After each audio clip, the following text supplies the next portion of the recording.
these are the trigger warnings for this video. I apologize in advance for blocking out and muting these words. I do think they're important topics to discuss, but my videos can get demonetized or age restricted if I don't.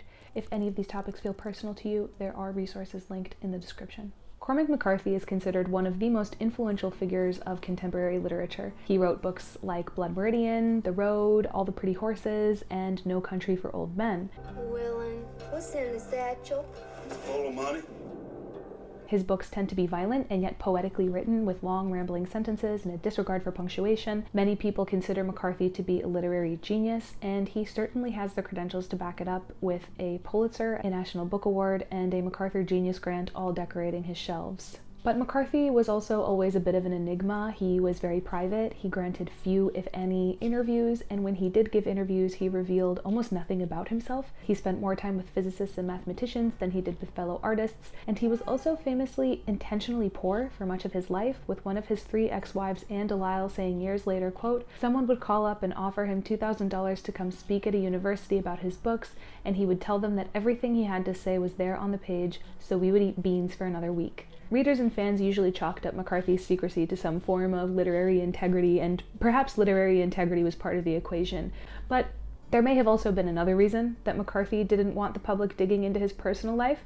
He may have had a tendency to engage in illegal behavior with teenage girls. Well, at least with one teenage girl. We'll discuss the possibility of other teenage muses later on. So in recent years, when Cormac McCarthy was nearing the end of his life, he found himself in a bit of a predicament. He knew that when he died, his letters and correspondence would become public. Many of those secret letters were explicit love notes that he had sent to a homeless 16-year-old. Other letters dictated exactly how he took that same teenage runaway to Mexico to escape the FBI. At the time, Cormac had a son who he did not raise or take care of, and he was also married to his second wife, who was presumably at home eating canned beans while he was sneaking high school sophomores into Juarez. So when Cormac McCarthy died in June 2023, journalists descended upon a previously anonymous woman named Augusta Britt, the young girl who Cormac wrote all those love letters to in the 70s, who is now 64 and lives in Tucson, Arizona. Everyone wanted to be the one who broke the story about this mysterious girl who supposedly had enormous influence on this literary genius, but who had also seemingly been victimized by him when she was young and vulnerable. Enter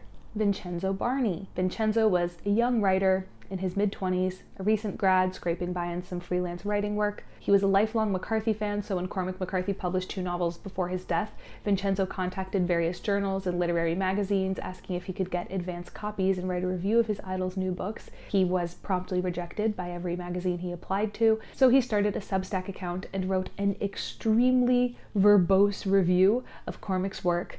After he shared the piece, a comment appeared that seemed like it was from someone who knew Cormac personally, so Vincenzo reached out and found out that he was speaking to Augusta Britt herself, McCarthy's lifelong secret lover. So Vincenzo promptly and wisely deleted the comments so that nobody else could find her, and Augusta and Vincenzo started speaking on the phone regularly. And when Cormac died and everyone wanted to talk to Augusta, she said that she would tell that story to one person, and that person was Vincenzo Barney. This was Vincenzo Barney's big break, what Dan Coy called the literary scoop of a lifetime. An unbelievable opportunity had fallen in Vincenzo's lap due to some unknown trick of fate, and he knew it. So he quit his freelance writing work, asked for some money from his family, and with Augusta's invitation, moved in with her in Tucson for almost a year, talking to her nearly every day and reading the letters that McCarthy wrote to her 5 decades ago. The result of this year of study with Augusta Britt and her horses was an 11,000-word essay published in Vanity Fair on November 20th, 2024, called Cormac McCarthy's Secret Muse Breaks Her Silence After Half a Century. And then in the title we have a quote from Britt that says, "I loved him, he was my safety."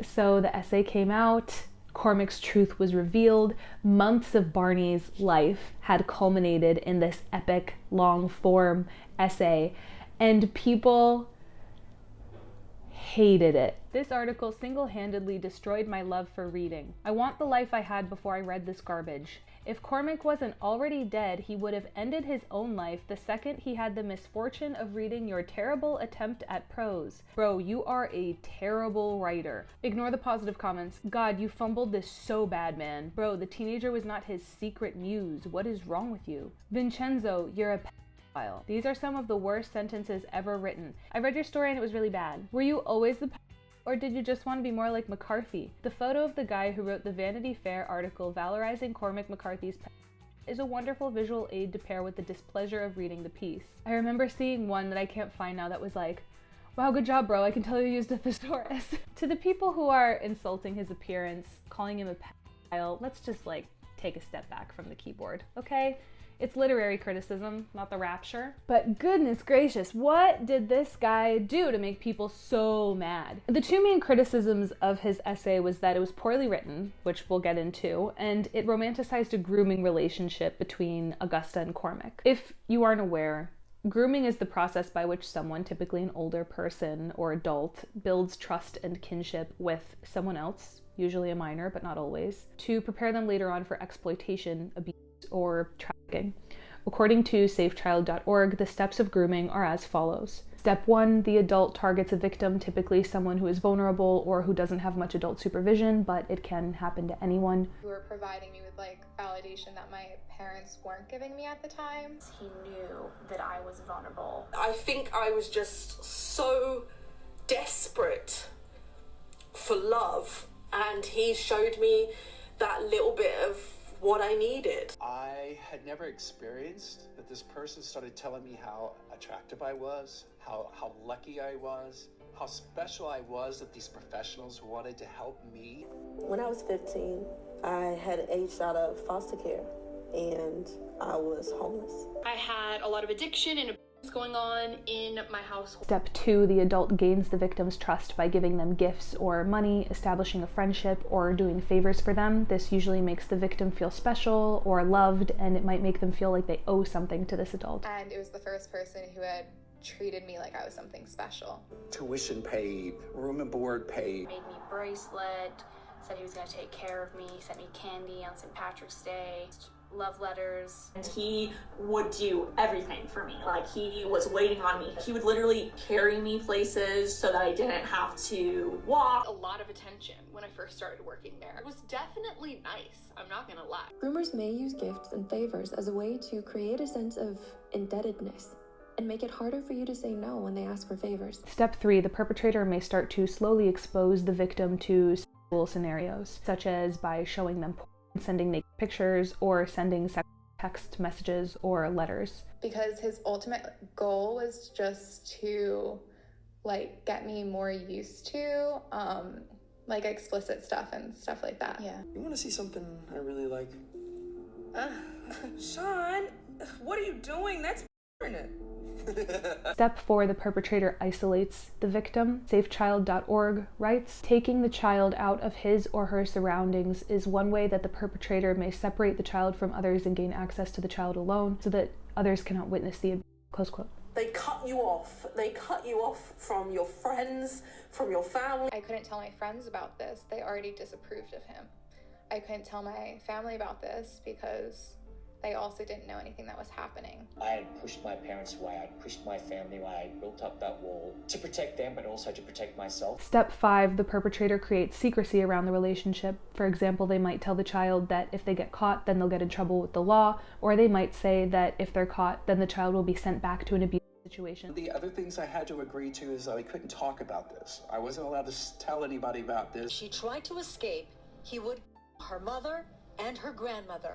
That if I tell anyone, I'll get in trouble with the police and he'll be fine. Step 6, then the final steps of grooming, are initiating sexual contact and controlling the relationship so that they remain undiscovered. I'm sure it all sounds straightforward enough when I describe it that way, but I have to warn you that this essay and this whole situation has a certain complicated reality to it, which is Augusta, despite now being in her mid-60s, is still in love with Cormac. She talks about him like her hero, and it's clear that she is reeling and shell-shocked by his recent death. I also want to be clear about my intentions from the jump. I'm not making this video to convince Augusta Britt to not love Cormac or to criticize her for loving him and for grieving his death. I actually think she has every right to tell this story in a way that feels truthful to her experience. But the fact that she loves him still doesn't negate the fact that she was groomed.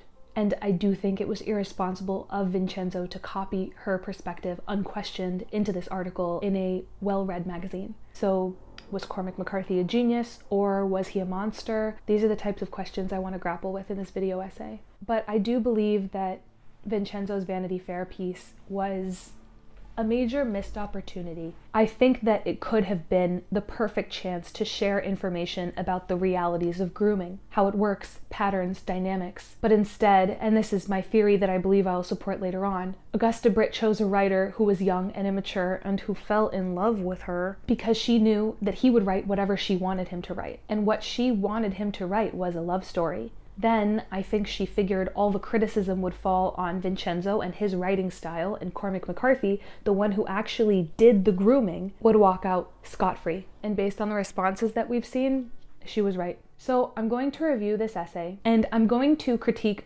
Vincenzo Barney and his writing style, but I also want to consciously focus on Cormac McCarthy and the grooming story. And I also want that to bring us into a discussion about how we use the word genius and who we use that word for and what we use it to excuse. Because this essay by Vincenzo Barney already told us the story of the misunderstood genius who fell in love with the beautiful runaway. So let my video essay fill in the missing story. The story of an adult man who lied to, coerced, and a vulnerable underage girl. Guys, would you please take a moment to engage with this video, either like by subscribing to me or hitting the share button and copying the link or leaving a comment. These videos take me ages to make, so you engaging with it really makes a huge difference for me. It's a labor of love. I'm really grateful for your support.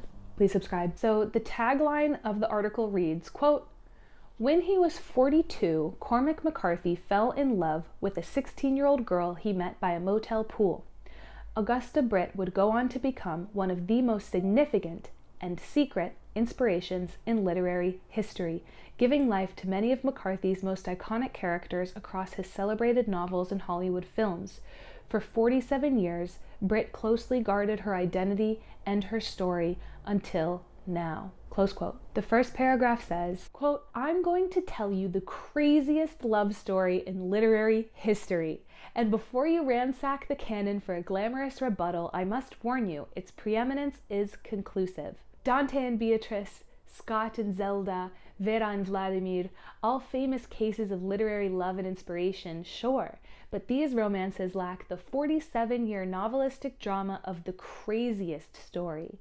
They lack the stolen gun, the border crossings, the violation of federal law. They lack the forged birth certificate and clandestine love letters, but above all, they lack the leading lady, the secret muse." So our writer lists all of these major muses of literature, and he says, don't even bring them up, because this story that I'm about to tell you is crazier than all of them. So Vincenzo is really going all out with this love story angle from the very beginning of the article.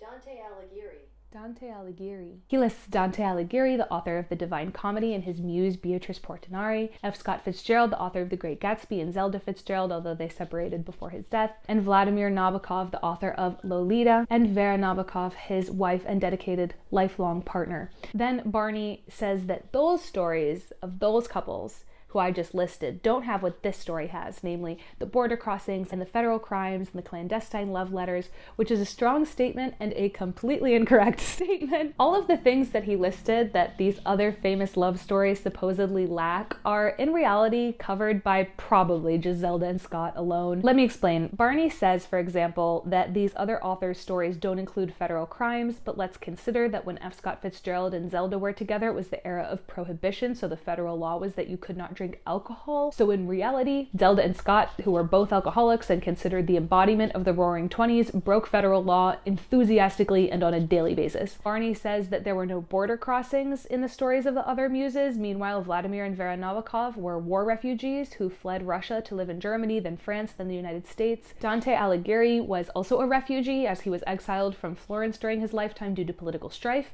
and went through multiple border crossings as well. I don't know if Zelda ever stole a gun, but she was famous during her lifetime for frequently drawing a pistol even in public, and threatening her husband and herself with it. So I see an intention in this opening paragraph to come across as very literary and to appeal to a literary audience, but invoking the names of these larger-than-life literary figures only to demonstrate a dismissal and misunderstanding of their stories is instead going to alienate an audience of readers and writers and academics. It might sound like I'm being nitpicky, but us writers are a community with a lot of respect, sometimes too much respect, for the greats. Plus, this is the intro paragraph in an 11,000-word essay. This is prime real estate, so it has to be flawless, and instead it just kind of sounds like it was written by a novice. But let's see if the rest of the article gets better. We're just going to take a quick break to talk about the sponsor of today's video. I live in Argentina, and in the southern hemisphere the seasons are flipped. So right as my friends and family up north are starting to enjoy the first few days of spring, for me it is starting to get cold down here. It is the very beginning of autumn. Autumn is probably the toughest season for me personally because I get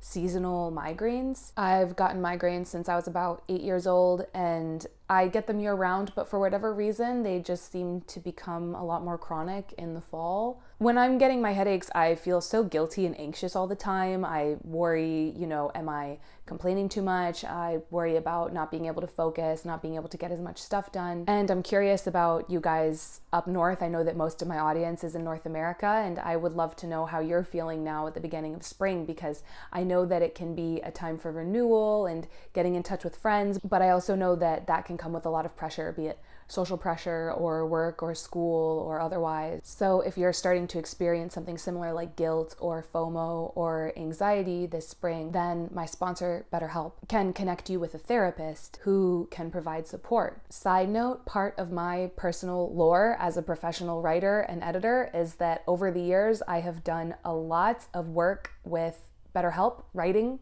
and editing for them, and it's a company that I have had great experiences with and a company that I will genuinely vouch for. The majority of BetterHelp members seek support for anxiety, and 69% of members report improved anxiety symptoms after just 6 weeks of therapy with BetterHelp. It's easy to start. Just fill out a questionnaire and you will be matched with a therapist in as little as a few days. And if that therapist is not the right fit, then you can easily switch therapists at any time with no extra cost. Let BetterHelp help you rule your anxiety so that your anxiety doesn't rule you.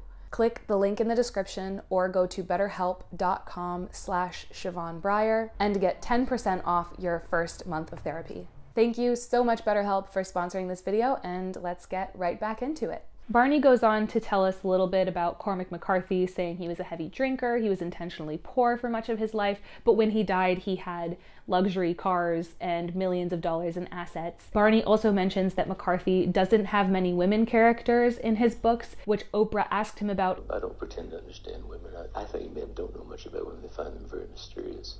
Still you do?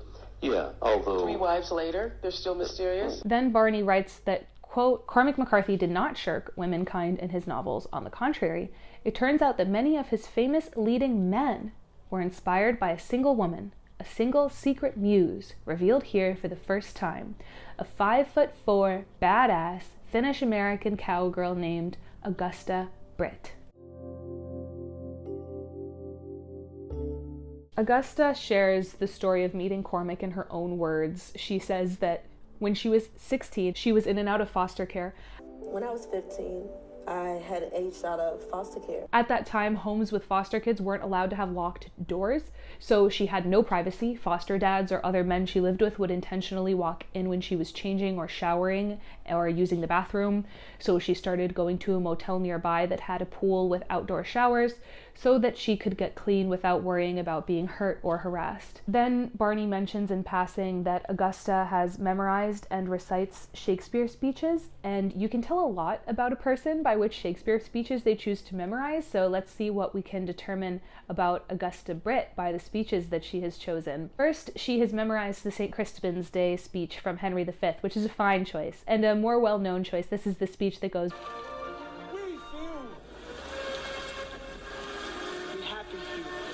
We band of brothers It happens when King Henry is rallying up his troops before battle, and he essentially says, yes, we are about to go into war and we might die, but in reality, we are the fortunate ones. If you want to leave, then just go. We won't try to stop you because we don't want to die next to cowards anyway. But while you're sleeping soundly in your bed, we are the happy few who will be immortalized. We are the grateful few who chose to fight. The fact that Augusta Britt chose to memorize this speech says to me that she probably has a lot of courage, or at least an appreciation of courage, and she prefers action and agency over comfort and complacency. The other speech that she chose to memorize is also from Henry V, so that's probably her favorite Shakespeare play. And it is King Henry's tennis ball speech, which I thought was a very interesting choice. The whole play, Henry V, is about King Henry trying to prove himself as a leader, but he is still young and not taken seriously. And France and England at this time were on the verge of war, so to mock King Henry, the Prince of France travels to England and gives him a gift. And that gift is tennis balls. And the message from France is that King Henry should stick to child's games because he's not mature enough to go to war. It would be like giving your young opponent a pacifier the night before a sports game, like to mock them and belittle them. So King Henry turns to the Prince of France and he says, "Thank you so much for this gift. I'm going to take my racket and these tennis balls and I'm going to hit the French king's crown right off his head."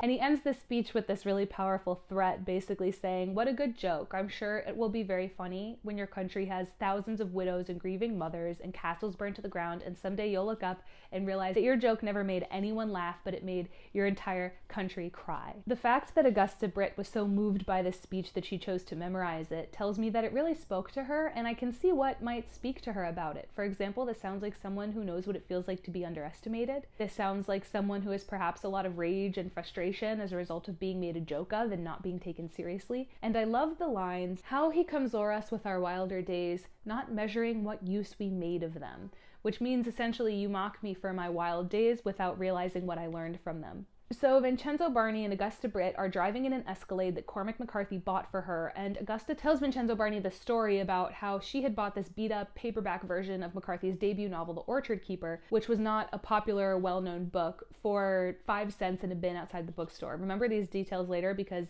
these will become relevant when people start questioning the validity of this story. And she's showering at the motel outdoor pool one day in 1976, and she sees Cormac McCarthy and she recognizes him from the back cover of the book she's reading. So the next day she approaches him with the book so that he can sign it. But when she approaches him, she also has a holstered on her hip, which she had stolen from the manager of her foster home. And she says that Cormac said to her, "Little lady, are you going to shoot me?" And she said, "No, I was wondering if you would sign my book." And he said, "I'm surprised anybody read that book, let alone a teenage girl, but I would be delighted to sign it." And while he was signing her book, he asked her why she was carrying a gun. So then Augusta tells Cormac her backstory. She had a normal childhood until she was 11, and then her family moved into this little Wild West border town in Arizona, and something happened to her family there, something that she doesn't want to share publicly. But it traumatized her entire family, and it caused her father to develop an alcohol addiction, and her father also started to physically abuse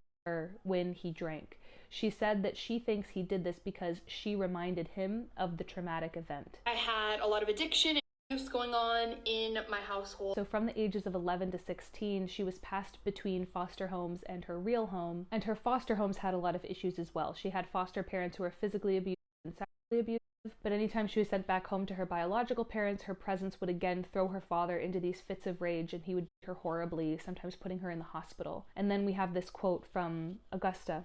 "I would not have been able to articulate it at the time, but it just seemed like I was the problem, because if I wasn't around, then my parents didn't have to be reminded of what happened to us all. And I very much internalized everything because that's what kids do. In the absence of an explanation, you look for an answer to why things happened. And the answer I kept coming up with was, I must have been bad. And if I could just find a way to be good again, then everything would be okay."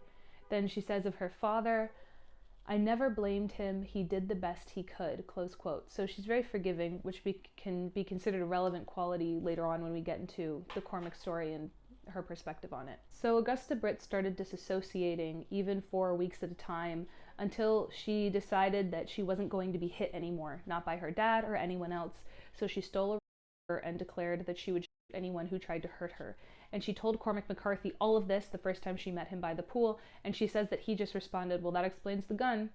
And she loved this response because he was unsurprised and nonchalant. He didn't pity her or overreact. Where we are in Cormac McCarthy's grooming process in this narrative is step one, which is targeting the victim, typically somebody who's in a vulnerable situation. She wore a gun so that she wouldn't fall victim to forceful abuse, but a gun doesn't protect you from coercion or psychological manipulation, which is the basis of the vast majority of grooming relationships. So she was incredibly vulnerable despite being armed. Instead of pointing out any of this, Vincenzo Barney wrote the following paragraph. Just imagine for a moment you're an unappreciated literary genius who has not even hit your stride before going out of print. You're sitting by a pool at a cheap motel when a beautiful 16-year-old runaway sidles up to you with a stolen gun in one hand and your debut novel in the other.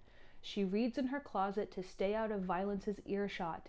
To survive her lonely anguish, the wound she's been carrying since age 11, this girl has only literature to turn to. Hemingway, Faulkner, you. She flickers with comic innocence, yet tragic experience beyond her years and an atavistic insistence on survival on her own terms. She has suffered more childhood violence than you can imagine, and she holds your own prose up to you for autograph, dedication, proof of provenance. And just like that, with the impatient grandeur below accident coincidence, you're introduced to your muse, a moral hero, a girl with a stuffed kitten named John Grady Cole. The reason the name of the kitten is relevant enough to end a paragraph on it is because John Grady Cole is a famous Cormac McCarthy protagonist. And I think that this paragraph is quite telling, because at no point in the article does Barney ask us to identify with Augusta Britt or to imagine ourselves in her shoes.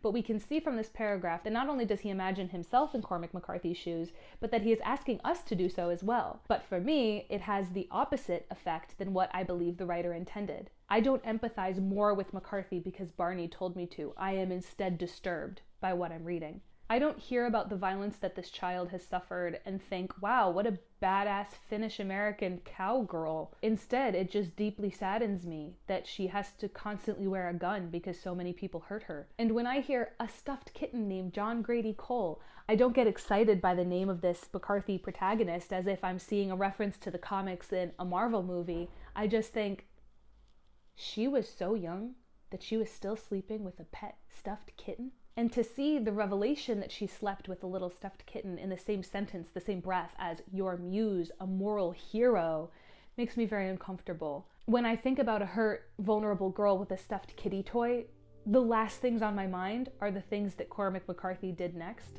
So this writing really does not make me sympathize with him at all. At the time he met Augusta, Cormac was traveling, so they would make plans for her to wait by a certain payphone at a certain time, so he would call her, and he would come back every once in a while and visit her. He would leave her books, and he would give her money and gifts, and they would sit and talk. Groomers may use gifts and favors as a way to create a sense of indebtedness. But Augusta Britt says that at this time there was nothing sexual going on. Made me bracelet, said he was going to take care of me, sent me candy on St. Patrick's Day. She said, quote, "It was the first time someone cared what I thought, asked me my opinions about things. And it was the first person who had treated me like I was something special. And to have this adult man that actually seemed interested in talking to me, it was intensely soothing," close quote.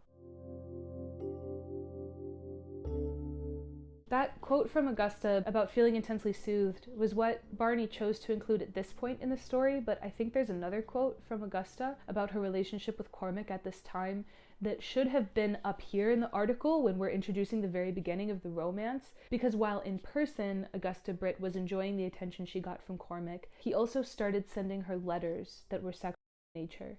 Love letters. Which made her very uncomfortable. His ultimate goal was just to get me more used to explicit stuff. And here is the quote that Barney had included toward the end of the article that I would have moved up here in the narrative. "I haven't read the letters in decades. They're really hard for me. I have such a block about them.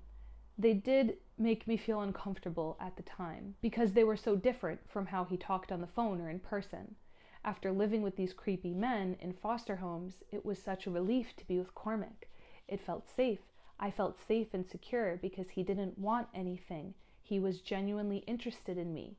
but he'd send these letters and it would be very confusing, close quote. When someone is groomed, there are often seemingly contradictory feelings because on one hand, the attention from a parental figure is comforting and validating, but on the other hand, the victim feels concerned and sometimes even disturbed by certain comments or jokes that come up as the groomer starts to test boundaries and see what they can get away with.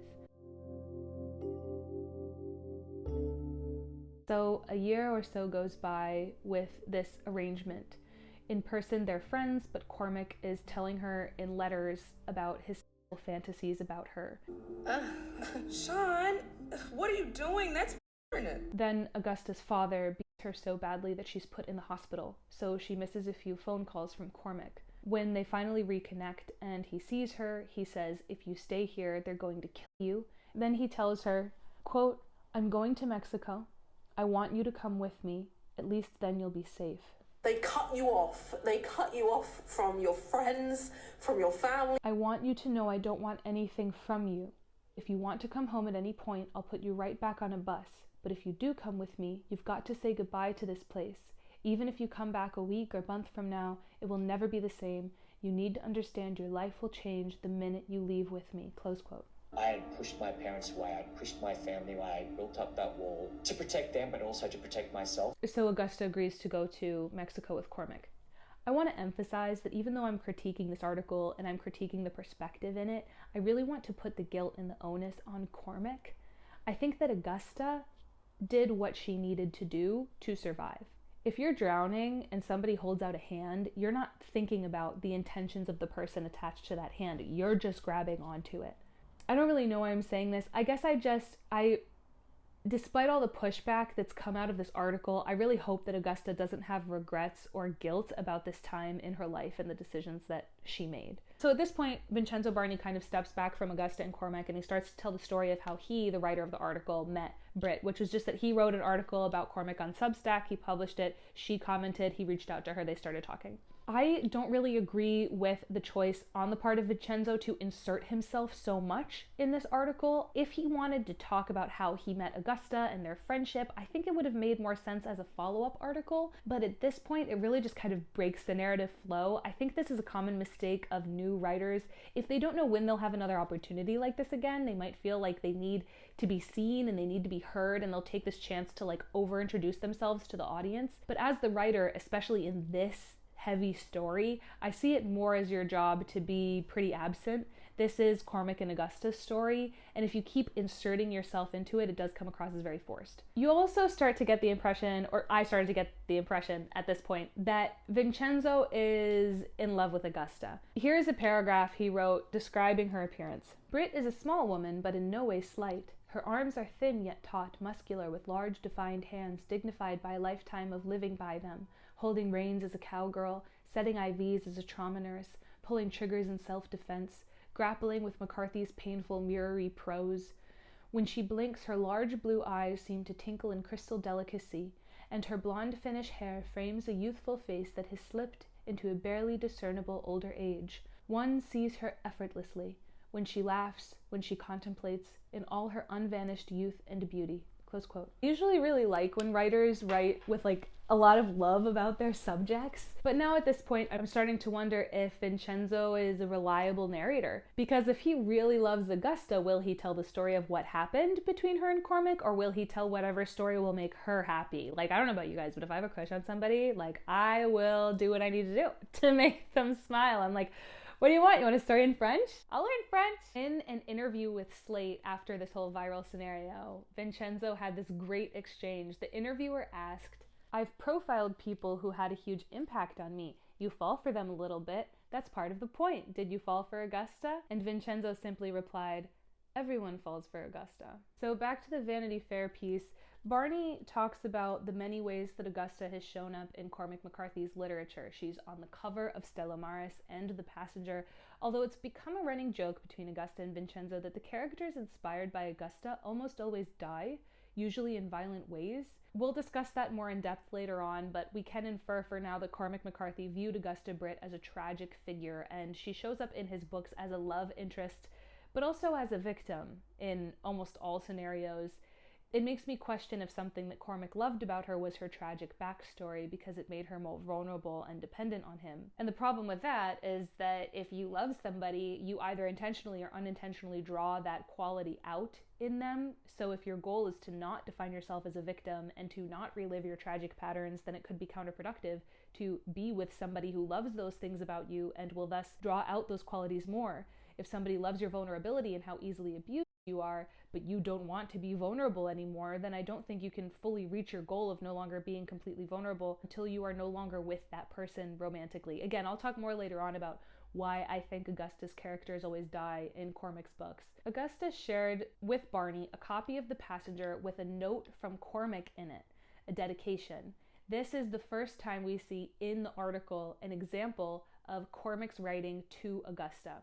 It reads, "It's my belief that the raw material of good art is human sorrow, and when that sorrow is another's, one has the obligation to treat it with great care and dignity.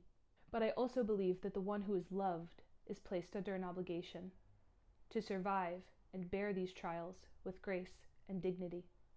Otherwise, all our enterprise is a creature of the fates, and all our imagination and invention and care will not be enough to save us." Close quote. So this whole article, you're reading Vincenzo Barney's writing voice, which I don't think is bad. People were super critical of his writing style. I don't think it was nearly as hideous as people say. His prose for me was, like, again, not bad, but just more like normal, relatively average, even though you get the sense that he's kind of trying to elevate it. And then every once in a while, he'll have a paragraph like this from McCarthy, from one of his novels or one of his letters, and you're like, shit, that's good. Wow. It's like you want to hate McCarthy for the whole article, and then he writes 2 sentences and you're like, damn, that son of a bitch can write. And all of a sudden you're questioning your moral code, and you have to go back and remind yourself that you actually can be really good at something and also do bad things. But I get it. As a fellow lover of the written word, I can see how it would be hard for Vincenzo to take McCarthy off his pedestal. Okay, so finally, after 1,500 words, primarily about Vincenzo and Augusta and the scenery and weather in Arizona, we finally get back to Cormac and Augusta's story, and they're hightailing it down to Mexico in the mid-70s. Cormac was 43. And Augusta was 17, according to Augusta. Cormac forged Augusta's birth certificate so that they could get a travel visa without being apprehended. A friend of Cormac's named Michael Cameron, who we have a couple quotes from in this article, said that he helped them escape by lying to Augusta's distraught mother when she called him and asked where her daughter was. He remembers now, quote, "That was a harrowing escape. I remember Cormac being very nervous, looking over his shoulder." So then Augusta's mom found the letters from Cormac in Augusta's room and contacted the police, or so Cormac told Augusta. Cormac told her that the FBI was contacting his friends in the motel where they met, and they had the make of his car and his license plate, so they had to go to Mexico quickly or risk being caught, at which point Augusta would be sent back to her father. That if I tell anyone, I'll get in trouble with the police and he'll be fine. It's also worth mentioning that Vanity Fair included a brief note, just this little parenthetical, saying that they looked into it and actually could not find a police investigation going on at this time. You'll also notice in the essay that every time Augusta heard about the police going after them, it was through Cormac. I want to mention the possibility that this could have been a silencing tactic. He might have been feeding her this message of, don't tell anyone because you'll get in trouble with the law and you'll have to go back to your dad, and this would make her more likely to stay with him and more likely to keep it a secret.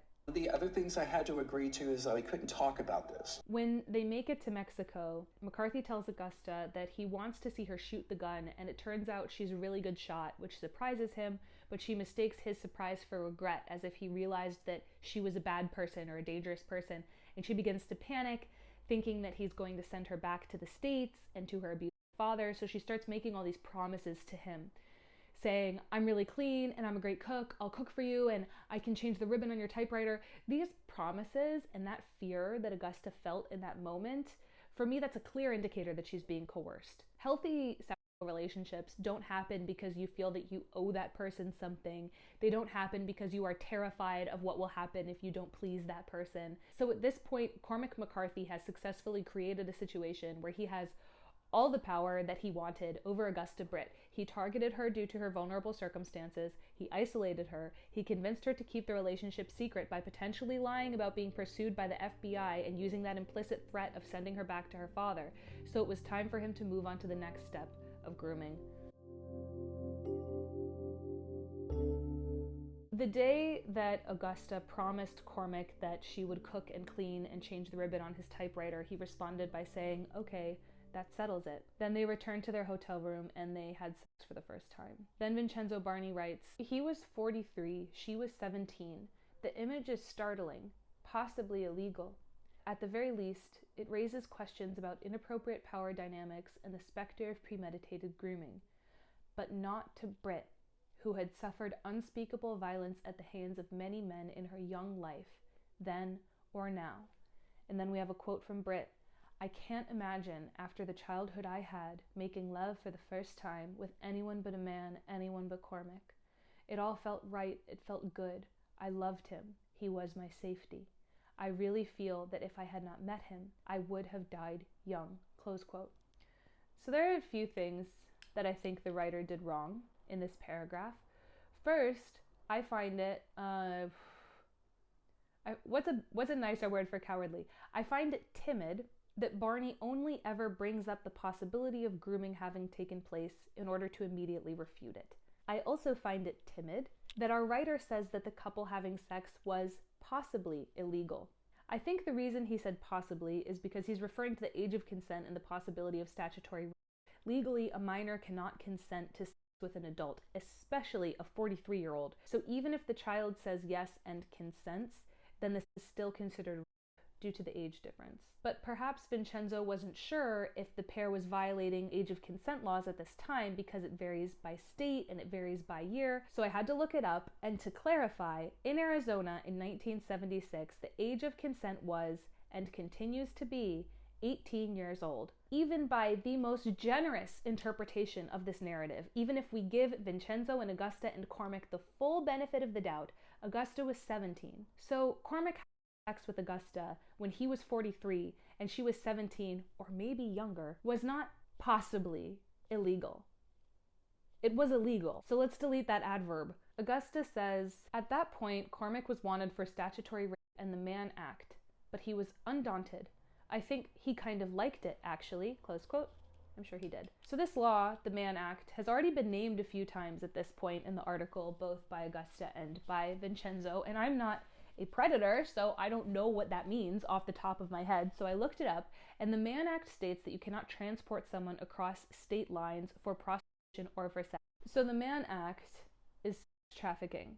There is a hesitancy here, an unwillingness in this article to say what is actually going on. So let's make it very clear. Cormac McCarthy raped and sex trafficked an underage girl. That is legally the objective scenario here. So if you have an issue with my phrasing, don't take it up with me, take it up with lawmakers. And yet, our writer refuses to state the truth plainly. He says it was possibly illegal. He says that they were wanted for the Mann Act. I understand why Augusta Britt might phrase it this way, but Augusta Britt is one source. This article wasn't written by Augusta Britt. It was written by Vincenzo Barney. I know that because he keeps inserting himself into the narrative every time he gets a chance. And it's his job to research and find multiple sources and vet the information that he gets from them. At no point in this article does he use the word trafficking. He only uses statutory rape when it's a quote from Augusta, but he never uses the word rape in his original prose.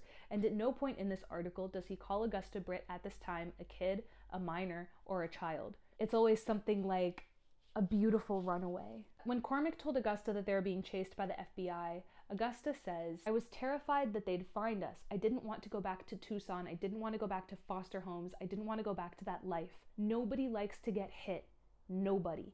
Every time somebody hit me, it made me feel like a wild animal.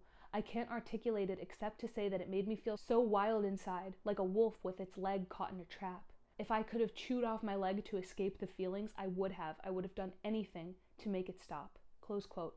This is more evidence from my perspective that Augusta Britt couldn't consent to this sexual relationship. Even if she were older, this is clear evidence of coercion and an unequal power dynamic. She feels like she needs him or else she will die. So no, I don't believe that she can fully and knowingly consent to a relationship under those circumstances. She continues, "When I found out that the police were looking for us, I was pretty frantic. I asked Cormac what he'd do if they found us, and he looked at me and he said in this funny southern drawl, 'I will shoot them.' And she replied, 'Well, what if there's a lot of them?' And he said, 'I will kill them.' And she said that his protection and his willingness to keep her safe brought her this immense calm." He was very ultra protective of me. And I don't really doubt that Augusta Britt with Cormac felt immensely grateful for his care and protection. I actually don't doubt that he saved her life, and I don't doubt that she loved him for it. At this point, Barney brings us back to the present, where he has been nervous to read the letters that Cormac wrote to Augusta, and he says, "To a McCarthy fan, the letters are like the Holy Grail. It somehow doesn't feel right reading the blue ink meant for her blue eyes." He expresses these feelings to Augusta, and she basically is like, "Well, get over it. It's what you're here to do." And Barney is reminded of a Cormac quote, "The world's a dark place, and there's a cold wind blowing, so you've got to turn up your collar and walk on." Close quote. I thought this was kind of a strangely placed quote, like it seemed a little bit forced, and I remember when I first read this and I thought he's gonna have a callback to that later, because it doesn't really fit here. It's like, I don't want to read the letters. We have to read the letters. Oh, the world's a dark place. I have to read these letters. I don't know, it just didn't really fit for me. So Britt says that at different points she actually wanted to burn the letters, and Cormac also started writing fewer letters in general when he became famous and became very self-conscious about what his future biographer would say about him, but he encouraged her to keep the letters in case she wanted to write a book about her relationship with him. Barney shares that Cormac is very emotive in these letters, and he actually uses proper grammar, punctuation marks, and capital letters, which if you've ever read any of his novels, you would know that is unique for him. It gives the impression that he saved his best writing for her, for Augusta, what Barney calls his audience of one. In these letters, we find a man who normally writes about violence and blood and vigilantes, instead writing things like, "My undying devotion," and "I love you humongously." Here's a quote from one of Cormac's letters to Augusta that Barney has placed in his article for us. "For the absolute life of me, I cannot understand how anybody could raise their hand to you. I think there is something about your beauty and your innocence that outrages a certain type of mentality. Their experience of the world is bitter and cynical, and they won't have it confounded and refuted by your existence." Close quote. And I want to be honest, that excerpt floored me. On first read, it brought me to tears. And it's such a difficult reality to address and understand, that something so beautiful can exist in a relationship that in other ways is so repulsive. And I've thought a lot about this contradiction, and I will address the ways that love and abuse can coexist later on in the piece further, but I just wanted to be honest here about my initial reaction to his writing. Here are other quotes from his letters to Augusta. "Been thinking about you steadily all day. Very bad withdrawal symptoms. You are becoming something of an abstraction, and I don't think that's so good. Need flesh and blood. Touch and feel. Actually, you're something of an abstraction anyway. I have trouble coming to grips with the reality of you. Keep wanting to tell people about you. Stop strangers in the streets. Very bad pangs of missing you this evening. I think how little we really know of each other, and yet I know I'm not wrong. What do you think? What if I have terrible habits? Bite my toenails, poison cats, mug Cub Scouts? I promise if you'll have me, I'll give up these evil practices. Or most of them." And then here is where he starts to sneak in more sexual content. Remember, he is writing this before they've slept together, when she is still 16, by the most generous interpretation. "I had sexy dreams about you all night. I had sneaked you into my room somewhere and was going to have to explain you to somebody. I think my mother. Is that possible? Very clean dream. You had a very light summer dress, and I knelt before you like a knight at an altar and pressed my face between your thighs." Vincenzo Barney does a good job of pairing these lines from McCarthy's letters with paragraphs from his book, so you can see the parallel, you can see the direct influence of Augusta on the characters and his stories. Here's a line from the book Suttree. "She was naked under her blanket. It fell in a dark pool about her feet in which he knelt.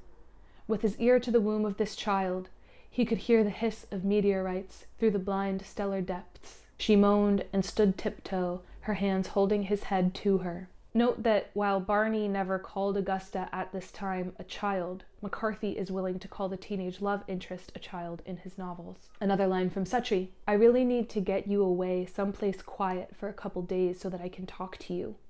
But I shouldn't put this kind of pressure on you. If you can swing it, it would be okay. The main thing is that I get to see you and hold you and love you. I want to lie naked with you and for you to hold me very tight and to pass through your being into a place antecedent to substance where all is becoming instead of done and I float mindlessly in pure contemplation of the female psyche." One last excerpt from his letters. My dearest Augusta, so Byron used to write to his sister, actually half-sister, with whom Byron reportedly had an affair and allegedly a child, Lady Blue Eyes.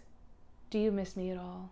Lord Byron is probably the most romantic writer of all time, so it explains a lot that Byron was on Cormac's mind at this point when he was writing these notes to Augusta. I'll continue. Do you know that I am pretty well hooked on that incredibly feminine aura you exude? You are the supreme ambassador of your sex. You shall be toured about the country as a model to the harridans and fishwives passing as your sisters. See? Like that. I'm prejudiced? Maybe. I know that I love you. Good night, sweet love. See. These are the only excerpts from Cormac's letters that Barney includes. I think we can assume that he is saving the rest of the letters for his book, which he will be publishing about Augusta and Cormac, so that's all we get for now. So turning back to the couple's story in Mexico, Barney writes, quote, Mexico remains the romance's period of paradise. As Michael Cameron describes it, the two disappeared into Loveland. In May 1977, Augustin McCarthy traveled along the path of Blood Meridian, the novel he was researching at the time and which, though it was published largely to silence in 1985, is now considered one of the greatest novels of the 20th century. They began in Juarez and made deep inroads into Chihuahua, Mexico City, Los Mochis, Baja. As they left each town, Britt sent her mother reassuring postcards. Realizing her daughter was okay, Britt claims her mother stopped cooperating with the state police and FBI, which did not have enough conclusive evidence, let alone jurisdiction, to continue an investigation. Close quote. I think that's a little suspicious. I do wonder if this FBI investigation ever happened, but I could be wrong. So according to that one friend, the one who helped him escape, this is the honeymoon period of their romance. Barney explains that Mexico was affordable for them, even though McCarthy was broke, and McCarthy would write in the morning while Augusta went to mass. They tried peyote together, and no one was trying to catch them, so they were very happy. They were together for her 18th birthday, which they celebrated in Mexico City, and they were together until she was 20, traveling between Mexico and the southern United States. And that was when some of the issues started, but even now Augusta says the issues weren't necessarily because of their age gap. Barney writes, quote, when I ask Britt how she feels about the parental age gap between them, if the relationship felt in any way like grooming, she acknowledges the age difference will probably come as a shock to many readers, but she never felt that there was anything inappropriate about their relationship. In fact, part of her 47-year reluctance to tell her story is a fear that her relationship with McCarthy, the most important in her life, will be misunderstood by the wider public, close quote. So according to Augusta, the issues really started when she was 18 and she found out that Cormac at this time was married. He was still married to Annie, the woman who had the quote earlier about eating beans. And that people would call and say, come and speak to us and we'll pay you $2,000 or whatever, and you'd say, no, everything I know is already in the page. Well, I was busy. I had other things to do. Busy. The other major point of conflict between the pair came a year later when Augusta found out that Cormac had a son her age. She says now, quote, it just shattered me. What I needed then so badly was security and safety and trust. Cormac was my life, my pattern. He was on a pedestal for me. After finding out he lied about those things, they became chinks in the trust. Close quote. The whole basis of their relationship was coercion, so it is natural that Cormac would lie and deceive Augusta. Those behaviors are implicit to grooming, and it also just really hits home how unreliable of a source he is. If he would lie about being married and lie about having a son for years, then what else did he lie to her about? Did he lie about there being other muses, other teenagers? Did he lie about the FBI investigation? Augusta also started to realize around this time that she was completely dependent on Cormac. Of course, she's getting a little bit older, she's wising up to the power dynamics of their relationship, plus she's just no longer in survival mode, so she doesn't need him in the same way anymore. She said, quote, I realized if something ever happened to him, I could survive physically, but I would not be able to survive emotionally. I wouldn't be able to survive on my own without him, and that's not love. That's not healthy, at least, close quote. So she matured, and I'm sure that Cormac didn't like that either. There was likely conflict as he tried to maintain the control that he once had. I'm assuming, of course, but I would be willing to bet. So then Cormac McCarthy won the MacArthur Genius Grant, and that comes with a huge paycheck. So now that he had some money, he paid for Augusta to go back to her hometown and visit her family. And when she did that, she just never came back. She stayed with her family and she left him. She reflects on it now, saying, "I always wanted to be with him, but I had to learn to live by myself before I could be with him again." Close quote. Augusta says that Cormac would regularly travel to Tucson throughout the rest of her life and try to convince her to be with him. He would propose marriage twice. It sounds like one time he backed out and one time she backed out. They continued to date on and off. Cormac also never completely stopped writing about Augusta, and you can find remnants of her in all of his life's works. Cormac was heartbroken but also resentful towards Augusta, writing in a letter, quote, "I have to confess that in a way I was hoping that I wouldn't hear from you anymore. I have to confess too that there are times when I feel an enormous resentment toward you.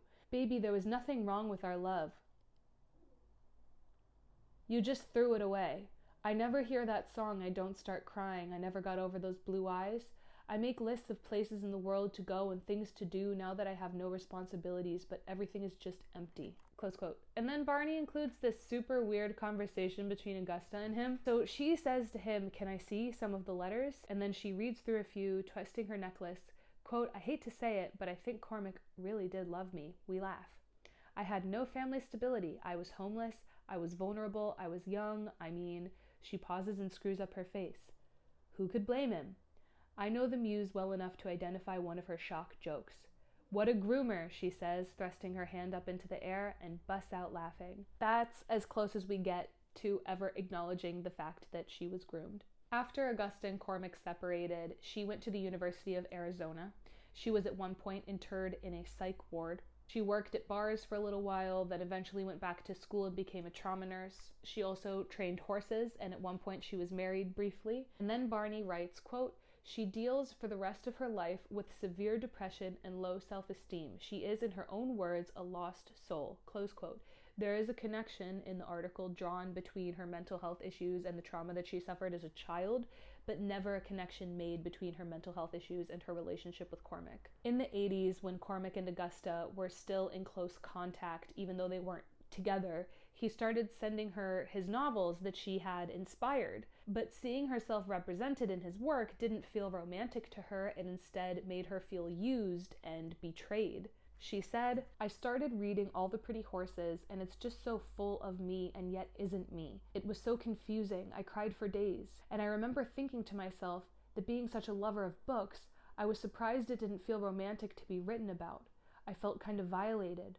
All these painful experiences regurgitated and rearranged into fiction. I didn't know how to talk to Cormac about it because Cormac was the most important person in my life. I wondered, is that all I was to him? A train wreck to write about?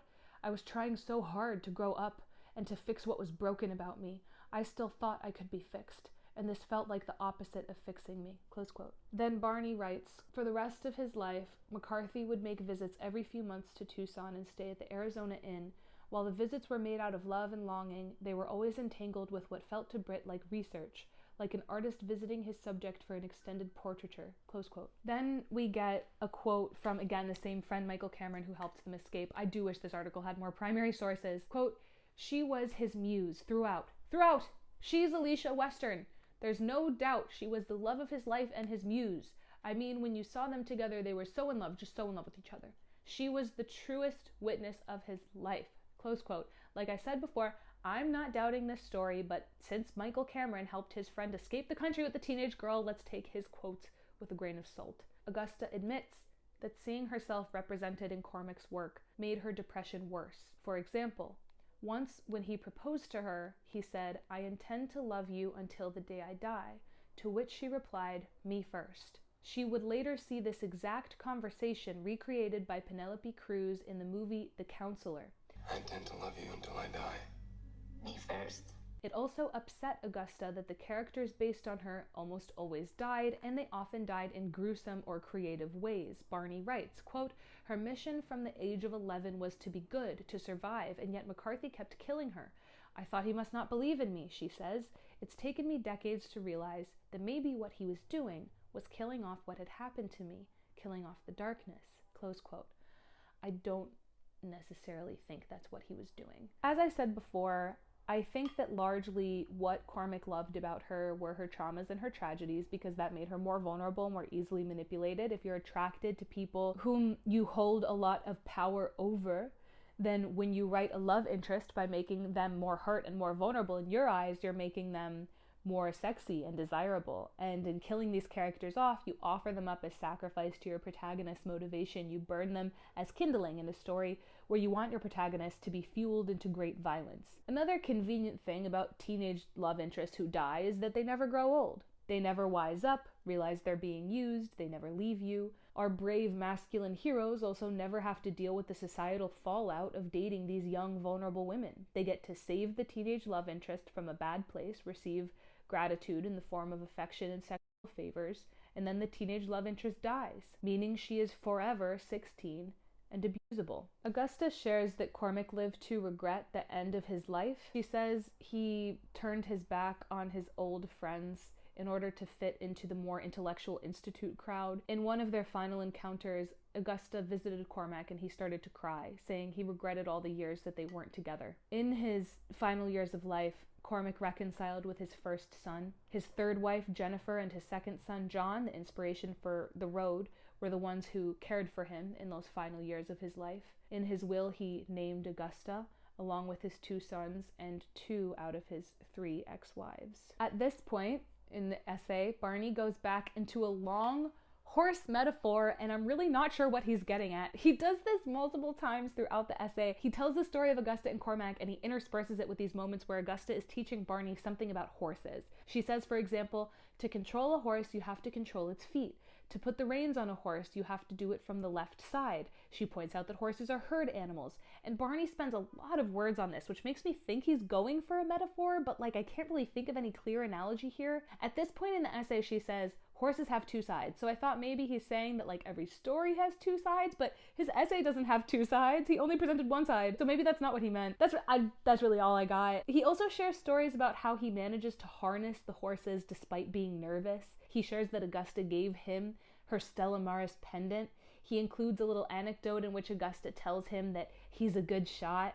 And every time I'm just like, okay. If you ask me, these self-insertions just don't really do anything to move the narrative forward. Then we have a quote from Augusta. Quote, "I've been so afraid to tell my story. It feels like I'm being disloyal to Cormac." Close quote. Remember that Cormac is a man who became a multimillionaire off selling stories about her and her most intimate traumas. Sorry. She continues, quote, "I've always wondered too, who would believe me? I guess I'm just more private than him." Close quote. Here's a quote from the Coalition of Children, a nonprofit against grooming and childhood abuse. Quote, "Victims are often afraid of disclosing the abuse. They may have been told they will not be believed. The victim may also feel shame or fear that they will be blamed." Close quote. But Augusta points out, quote, "But Cormac would always warn me that at some point his archives would open up and people would find out about me." And then Barney writes, "Britt is correct. In the fall of 2025, the second half of McCarthy's archives, likely containing her letters to him, will become public at Texas State University." Augusta clarifies, "I know we joke around calling Cormac a groomer, but that's a defense mechanism of mine. I loved him more than anything. He kept me safe. He gave me protection. He was very ultra protective of me. He was everything to me. Everything." He was my everything. I believe Augusta Britt's mistake here is thinking that these things are mutually exclusive. You're either an evil groomer who hurts people or you're a loving protector. She fails to see that in situations of grooming, it is very common that great affection coexists with great pain. I don't doubt that he was her safety, her everything, but I also don't doubt that he groomed her. It sounds to me like the abuse that she suffered at the hands of her father was so obvious and so evil that it's hard for her to identify other types of power dynamics when they aren't quite so clear. She may also simply have just figured that fully looking the truth in the eye is too painful, and maybe it's easier to just not entirely acknowledge it. Her quote ends, "Those things that happen to you that young and that awful, you don't really heal. You just patch yourself up the best you can and move on. And Cormac gave me protection and safety when I had none. I would be dead if I didn't meet him. He was the most important person in my life, the person I loved the most. He was my anchor, and now that he's gone, I'm shiftless." Close quote. Then she says that she dreamt of Cormac the night prior, and she describes a scene in which she decided to just sit down and wait to die, and Cormac appeared and said, "Don't do that." And then she says that she didn't know what to do and she woke up. And then Barney ends his essay with the following exchange, "Well, I think you know what you have to do," I said, turning up my collar. She took a moment, looking at me under that stained glass western sky. "That's right," she smiled, and she thrust her hand out before her the way McCarthy would have. "Walk on." So that's a callback to the quote earlier that McCarthy would always share. Turn up your collar and walk on. I don't think that Barney ever expected the response that he got to this essay. He actually seemed very excited and proud to share it at first. When he first posted about it on Substack, he shared it with a note to Augusta saying, quote, "I must think Augusta Britt one of the best humans I've ever met and to whom I owe the most gratitude. I don't know why, but I was lucky enough to be found by her on April Fool's Day. Everything since then has felt foolishly kismet. Without Augusta, I would be fiddling away on Substack going nowhere fast. All that I do from now on, I owe to her and dedicate eternally. Thank you, Lady A. You are a beautiful human." Close quote. So then the writing community read his article and it went super viral and people treated him like the Antichrist for a few weeks. So then he posted a follow-up article on Substack called Cormac McCarthy's Secret Muse, the Internet and Me, for which the featured photo is a sunset with like a big shadow dick for some reason. In this second article, he chalked up a lot of the criticism to the fact that he used big words, which I don't think was a completely fair response. I put the article into a Flesh Kincaid reading level calculator and it said that it was actually written at a 7th grade reading level. So the issue wasn't that it was written at a high level for an elite audience. I think that instead the issue was a lack of clarity and structure. He also essentially said that if he had insisted that Augusta was groomed, despite her saying that she was not, then that would be him taking away her agency over the story. And he believes that it wasn't his place to tell her what happened to her. He writes, quote, "My only regret in any of this is that Augusta has had to endure the worst of the online reactions, which was her greatest fear in going public, being misunderstood and not taken seriously. Many of the most viral public reactions on both social and legacy media immediately decentered Augusta from her own story, stripped her of agency, and then proceeded to take me to task for having respected her perspective on her relationship with Cormac McCarthy, whom she considers to be the most important person in her life. I consider the claim that an adult woman cannot be the authority on her own life to be contrary to the ethos these critics claim to espouse." Close quote. Here's my theory about what went down here. Augusta Britt is at a very vulnerable and lonely point in her life right now because she recently lost the person who she loved the most. As she said, she feels shiftless. When someone is in this position, they often turn to spirituality and start to look for signs from that person they lost or ways to communicate with that person. Apparently, Augusta told Barney before giving him this story, quote, "You carry the light."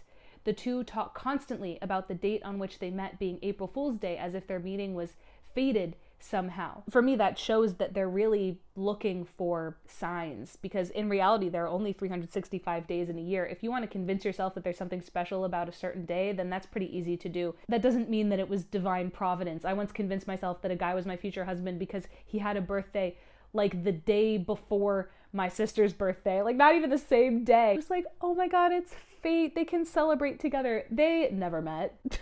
But Augusta was grieving and she didn't want to be alone. She wanted a writer by her side writing about her. I think she was trying to feel closer to Cormac and she thought Vincenzo would help her do that. There's another possible element here that I want to discuss. When Augusta was considering who would share this story, this revelation about her life, many people assumed that surely she would choose a lifelong McCarthy scholar out of a prestigious university or a well-known journalist with an audience. But I believe that she knew that if she chose someone with more life experience, maybe closer to her in age, then they would see her story for the grooming story that it was. So instead, she went with someone who was immature and easily manipulated. And maybe she knew he would fall in love with her, as it seems most men do. And I do think that part of her choice to give the story to Barney was rooted in grief and wanting to feel close to somebody who maybe reminded her of Cormac. But I also think she played him like a fiddle. and it worked perfectly. Because Vincenzo loved her, he didn't write a story that was accurate to true events. He wrote the story she wanted him to write,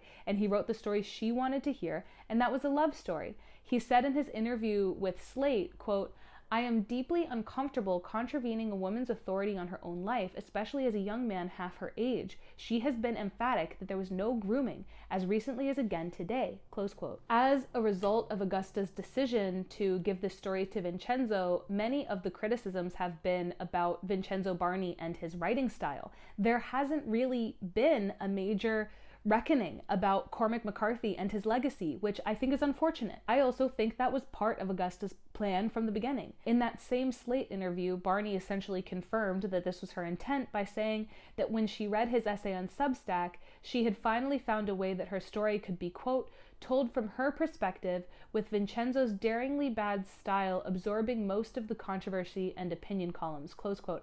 I think he meant this as a joke, but there's truth in comedy. Augusta isn't that vulnerable teenager anymore. Her life experience outdoes Vincenzo Barney's life experience by a country mile. And she's a survivor. This is a woman who knows how to outsmart, knows how to pull the strings and get what she wants or needs. And I think she saw Vincenzo Barney, and she saw somebody who, if she said jump, he would say how high. If she said write a love story, he would say how many words. Maybe you think I'm reading too much into it, but I would warn anyone responding to this story against underestimating Augusta and how much of a say she had in how this story turned out. Remember her Shakespeare speech of choice, how he comes o'er us with our wilder days, not measuring what use we made of them. I think it's very telling of Barney's maturity level that he argues that it wasn't his place to disagree with Augusta's perspective, in part because of her age or gender.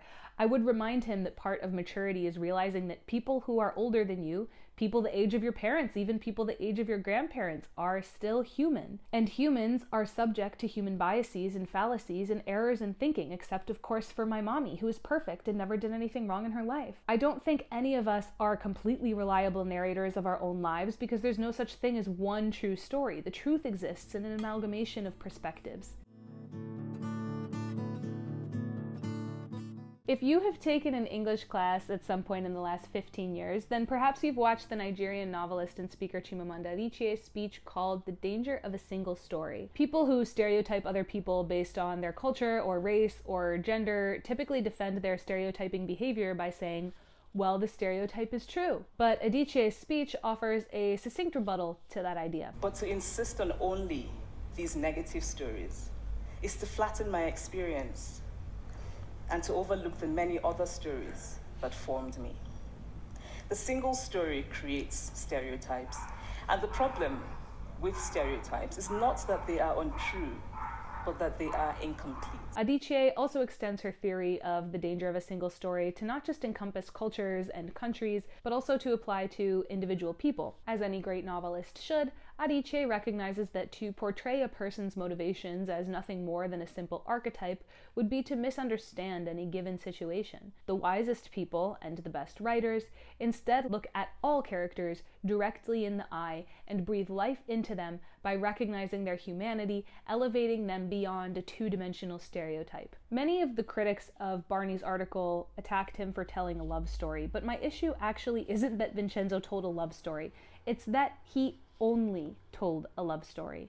I think that he did a great job telling the love story. He made it sound romantic and literary and moving.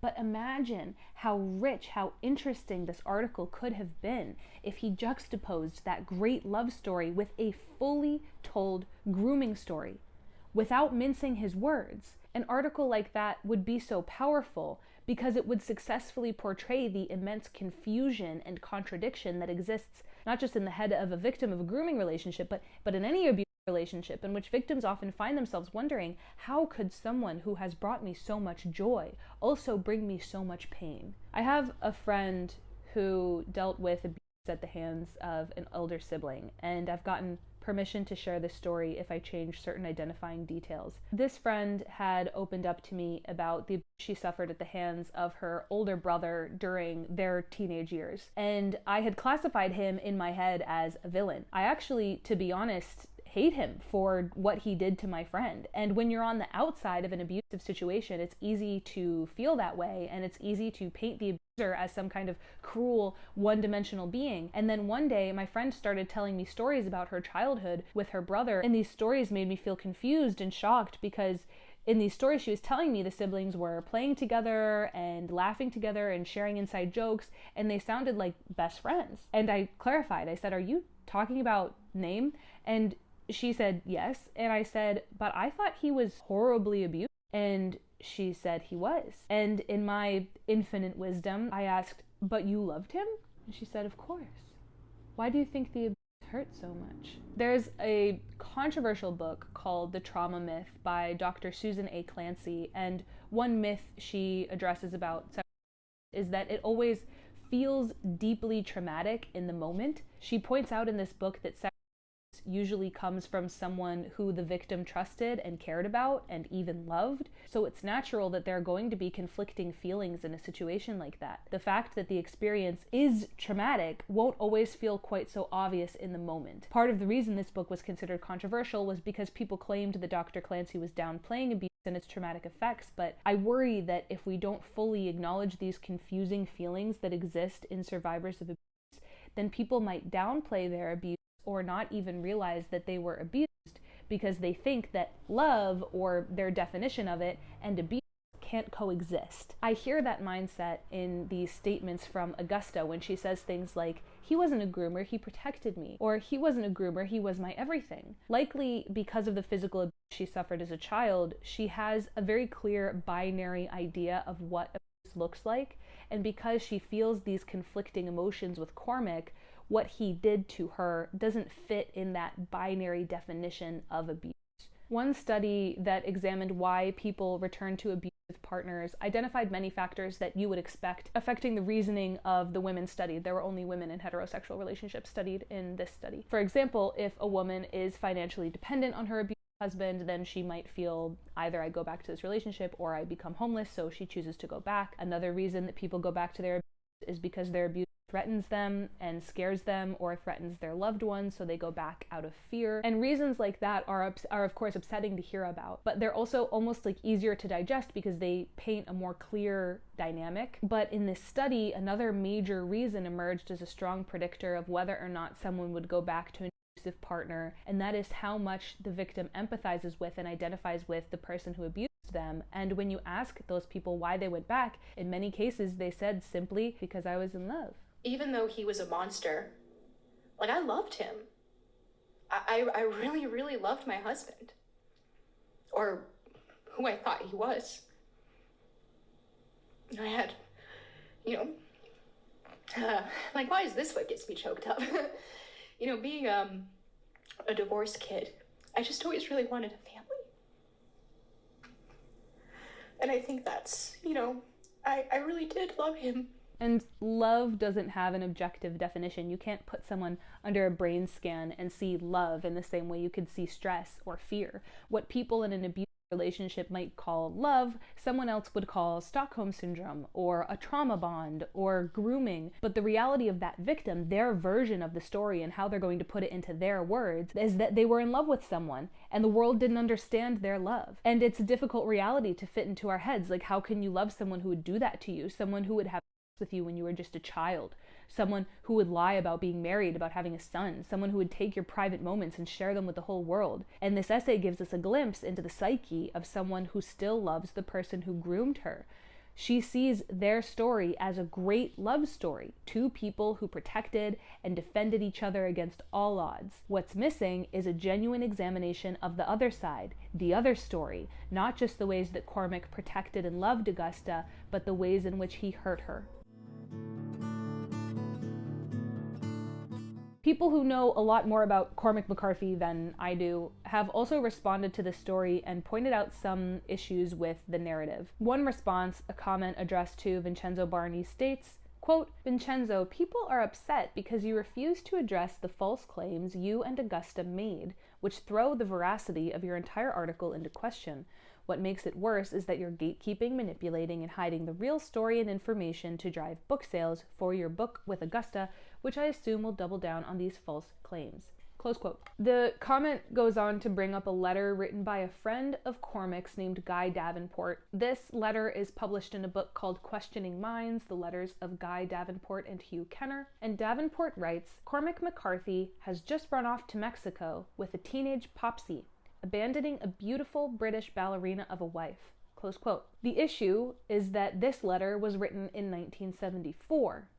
If you remember, according to Barney's article, McCarthy and Augusta didn't go to Mexico until 1977. This evidence means that either Augusta was actually 13 or 14 when they ran off to Mexico together, or Cormac took a different teenager to Mexico 2 years before taking Augusta. If there were other teenagers, other muses, since we're calling them that, then that would be consistent with the behavior of abusers. Abusers and groomers can definitely make their victims feel very special while at the same time not necessarily having a lot of loyalty to them. The singer FKA Twigs was abused by the actor Shia LaBeouf, and in an interview years later she said, "It's because they all operate the same."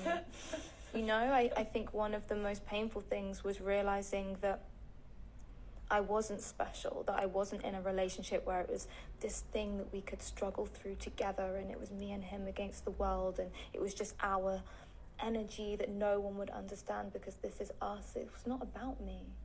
It's about food. I'm just supply. I could have been anyone. Groomers or abusers will try to convince you that there is something unique and beautiful about your love and the rest of the world doesn't understand it and that's why they want to take it away. But really getting to the point where you can heal from what happened to you means recognizing what FKA Twigs has recognized, which is that your relationship isn't the one exception to the rule. It isn't the one time that it's okay for a man in his 40s to be sleeping with a teenager. Another issue that commenters pointed out about this story was that the Orchard Keeper, Cormac's book that Augusta was supposedly reading when they met, didn't have an author photo in the paperback version. So maybe Augusta had a hardcover and she was misremembering when she said she had a beat up old paperback, which is possible. It was a long time ago. Or maybe Cormac approached her, which makes their story of a chance encounter feel a little bit more predatory and targeted. The commenter also thinks that Barney was being overzealous in giving Augusta credit for inspiring McCarthy characters. For example, McCarthy had apparently written Wanda and Suttree a decade before meeting Augusta,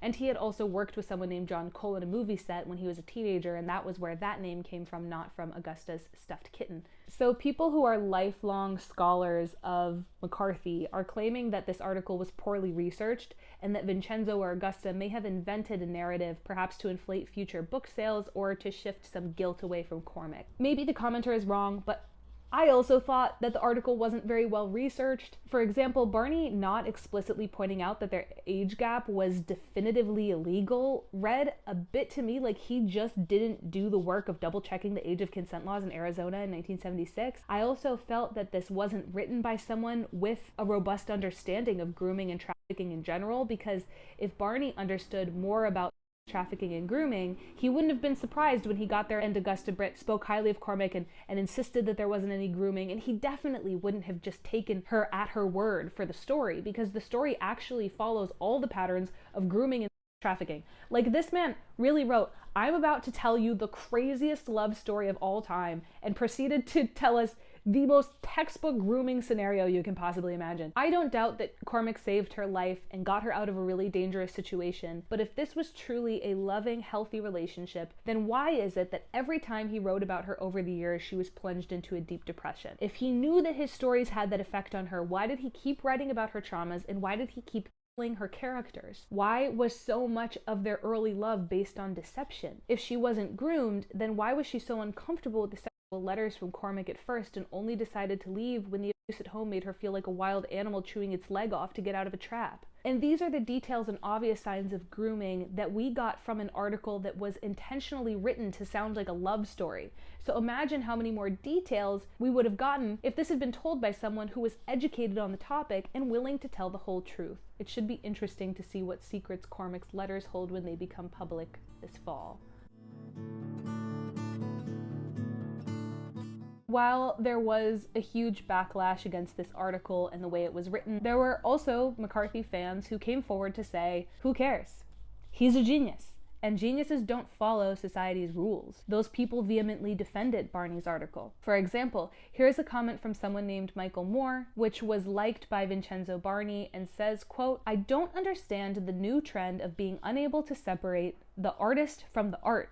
Cormac McCarthy had a 16-year-old muse when he was 42. Okay, fine. But my issue is deeper than art-artist separation. It brings to light the question, are artists, writers, supposed to be good according to some arbitrary societal standard?" Close quote. To which I would reply, by arbitrary societal standard, do you mean the law? In which case, yes, artists also have to follow the law.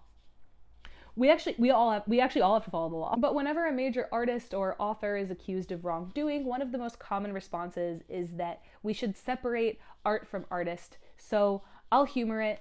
Let's pretend for a second that Cormac McCarthy was never interested in teenage girls, and we'll just read his novels as independent pieces of art. Okay, where should I start? I'll look up some of his most famous novels. We'll start with Suttree. What is that about? Wanda is a young teenage girl who becomes romantically involved with the protagonist. Oh, sorry, I guess we can't read that one. Let's try All the Pretty Horses. Alejandra, the main romantic interest of All the Pretty Horses, is a 17-year-old Mexican girl.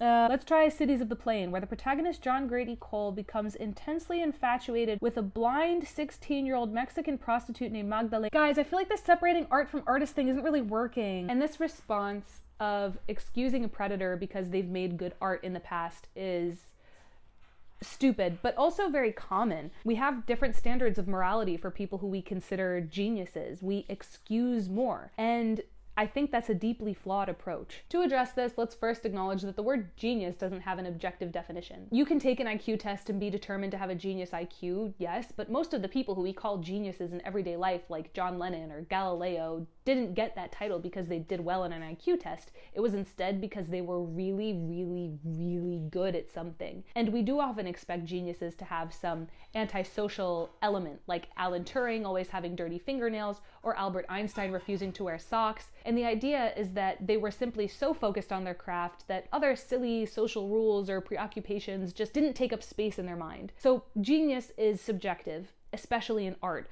I could call a painting a work of genius, and you could look at the same painting and be entirely unimpressed. Because genius is subjective, that means that our definition is also subject to be influenced by our personal societal biases. If I Google examples of geniuses, I get a list of 23 people, only one of whom is a woman, and none of whom are black while we're at it. Probably part of the reason for this is just historical oppression. The people on this list generally had time and economic freedom to pursue things like painting and flying kites. Maybe Cormac McCarthy's first wife was a genius writer, but she spent her whole life taking care of the son who he abandoned, so she didn't have the time to run off to Mexico with a kidnapped muse and spend all day writing. But I also think part of the reason for this is that there isn't one definition of genius, and we have a societal bias towards thinking of white men as geniuses more often than other groups of people, and a tendency to put more value on niches, hobbies, and intellectual pursuits that we consider to be masculine. We might start reading a book with an Anglo male name on the cover, more likely to believe that it's an act of genius than if we were reading the same book with a woman's name or a foreign name on the cover. We also might assume that the man's book would be more intellectual, more serious. We might assume that the woman's book would be more romantic, more frivolous.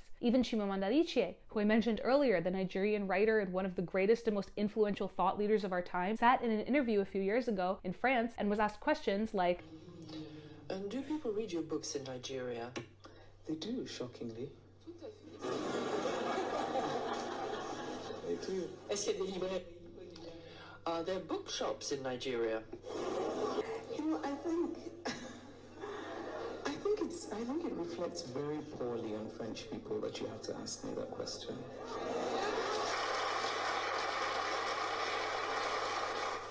Maybe you think I'm reaching, but think about it. It is rare that I hear a woman called a genius, period. But I have never heard someone excuse a woman's antisocial or flat out illegal behavior by saying, well, she was a genius. Okay, yeah, so she groomed and kidnapped a minor, but what about her contribution to the crocheting industry?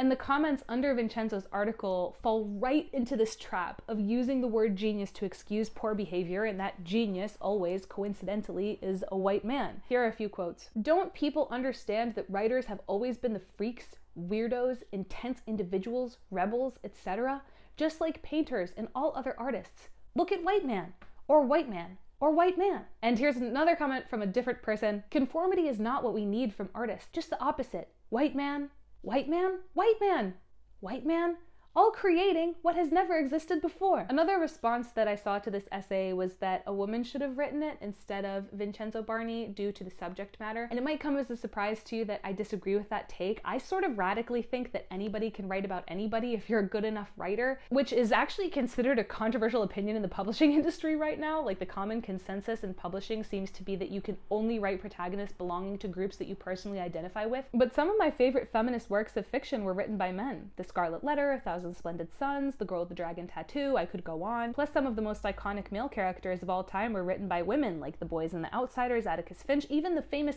meme symbol used to represent the Sigma male, Patrick Bateman, was written into film by 2 women. I don't think that Vincenzo Barney screwed up this article because he was a man. As an editor, that feels like a bit of a cop-out to me. I don't think this article was doomed from the start. I would even go so far as to say that I think this article could be fixed.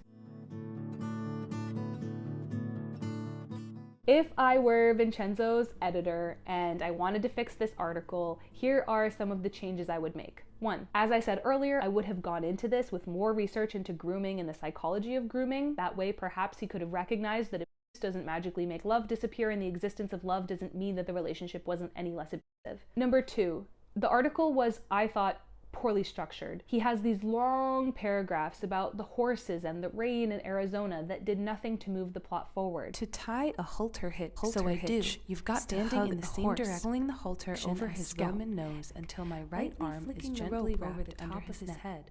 Our eyes are momentarily twinned. There is an immaculate, glistening precision in the reflection of a horse's eye. The level of detail is startling. The woman who taught Cormac McCarthy everything he knew about horses. I know from following Vincenzo Barney on Twitter that he hates David Foster Wallace, but here is a David Foster Wallace quote I think is relevant in this scenario and good for all of us writers to hear every once in a while. And one of the biggest problems, like in terms of learning to write or teaching anybody to write, is getting it in your nerve endings that the reader cannot read your mind. You know, that what you say isn't interesting simply because you yourself say it. We've all probably sat next to people at dinner or on public transport who are producing, you know, communication signals, but it's not communicative expression. It's expressive expression, right? And actually, it's in conversation that you can feel most vividly how alienating and unpleasant it is to feel as if somebody is going through all the motions of communicating with you, but in fact you don't even need to be there at all.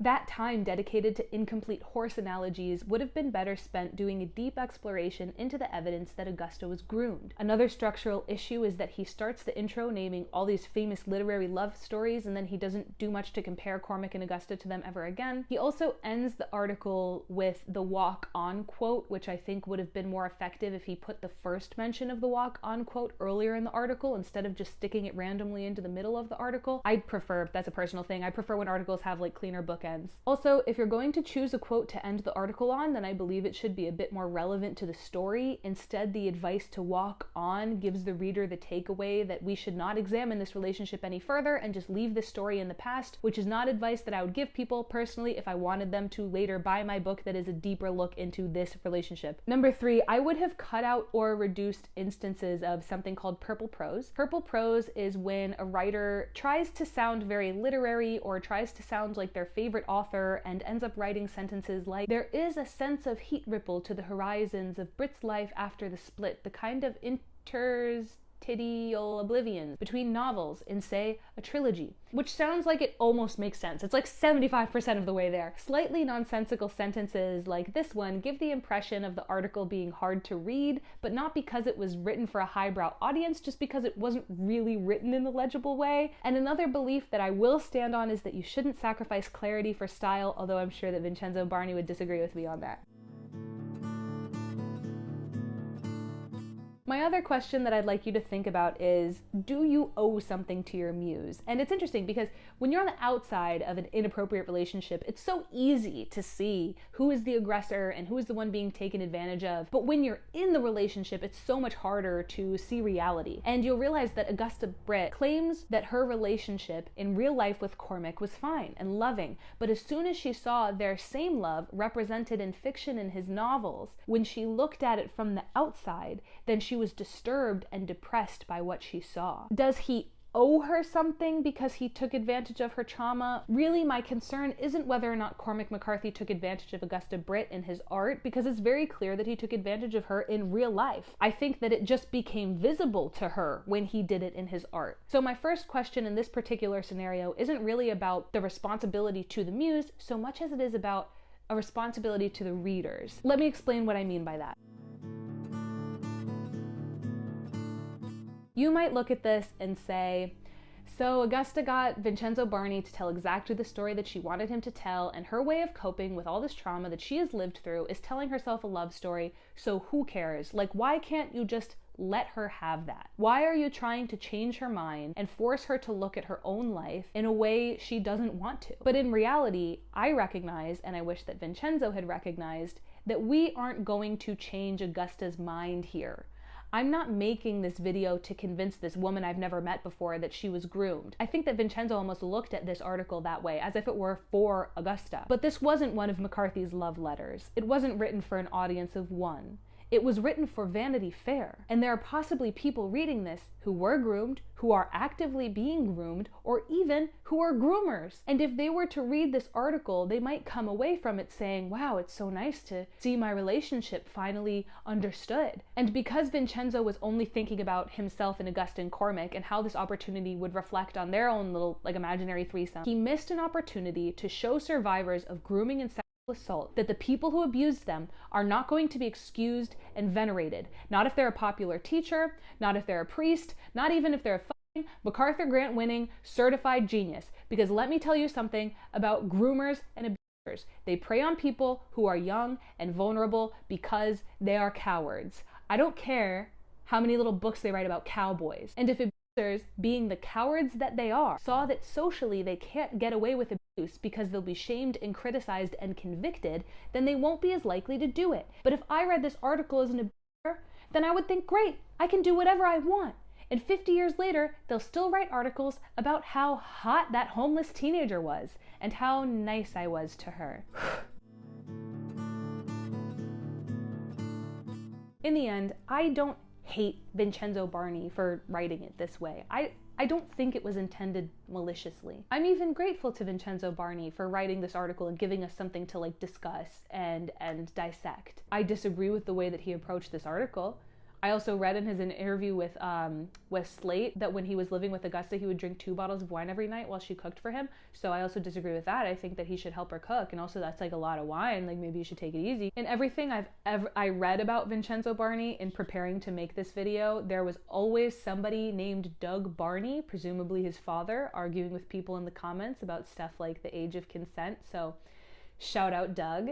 If you're here with us, I hope my followers give you a good debate. In the end of my videos, I usually have these short messages for the people who I talked about. So, Vincenzo, apparently you go by Nick. Nick, people have been super dramatic about your writing. I don't think you're a bad writer. I don't personally think you had the maturity for this story yet, to be honest. So, I don't know if this will make you feel any better, but I wrote a novel when I was 22 until 26. So, it took a long time. I put a lot of heart into it. It was really important to me. And I sent out a bunch of queries. I think I sent 40 some, which is actually not that many. I know people have sent hundreds. But querying is when you have a fiction manuscript and you contact all of these different publishing house agents, literary agents, to see if anybody wants to represent you. And I kept getting this same feedback, which was basically this is a good idea, but this just isn't very mature. And on one hand, that's one of the really cool things about being a writer, is that it's something that you do for your entire life. I'm gonna be 30 in May, and if I were an actress or an athlete or something, I would be all washed up. But as a writer at this age, and around the same age as Vincenzo, we're infants. And it's good because you get to do this forever. You get to do this for the rest of your life. You get to have this relationship with writing. But then the tough part of that is that you're competing, your competition on the bookshelves is Margaret Atwood and these other living legends like Stephen King, people who have been doing this for 60 years. And so, of course, our stuff is not going to be mature next to what they're doing. But I think, and I hope, that really long term, writing will always give you more than what it takes away. And so all you have to do is just not quit. I really hope that this is just the beginning of a long writing career for you, and I hope that you can learn from this wave of criticism and improve from it instead of doubling down, because if you can parse out the feedback that is helpful and not vindictive or envious or cruel, then I think you could write a good book about Augusta. And Augusta, first of all, I am so sorry to hear about the passing of Cormac. It must have been devastating for you to lose him, and I'm sure that those feelings of grief are further complicated by people like me debating his legacy and trying to tell you how to feel. I hope you live to forgive yourself for all those years when you two weren't together, because your relationship was very complex and you were very young. It isn't as simple as just looking at the years you weren't together as wasted time. You and your body did what you needed to do to feel safe and happy and to protect yourself, and from the bottom of my heart, I respect and honor you for that. If you ever write a book, I would love to read and review it and do my best to critique it with kindness. So I thought for a couple days about what else I wanted to say to Augusta, and I think that I really want to communicate, if, you know, in the off chance that she watches this. I hope I'm not overstepping in saying that it still seems like there's a part of you that feels like you owe something to Cormac, right? Like he protected you, so now you have to protect him and you have to protect his legacy. I want to let you know, in case it brings you any comfort, that you did that. You did what you could to protect him. I'm here to tell you that your exchange with Cormac, everything that you owed him, is over now. You told your story, you did your part, and your debt is paid. Now, release that burden. You're free. My name is Siobhan Breyer Aguilar. I'm a writer and editor. Check out my website, siobhanbreyer.com, where you can sign up for my newsletter for free. You can also follow me on Insta at SIO Writer, CO Writer, one word, where I'll post when I have new stuff. If you don't do any of that, that's fine. I would love if you subscribe to my channel to help it grow. I'm trying to move. I have this freeloader roommate who doesn't pay for anything. Okay. Thanks, guys. Bye.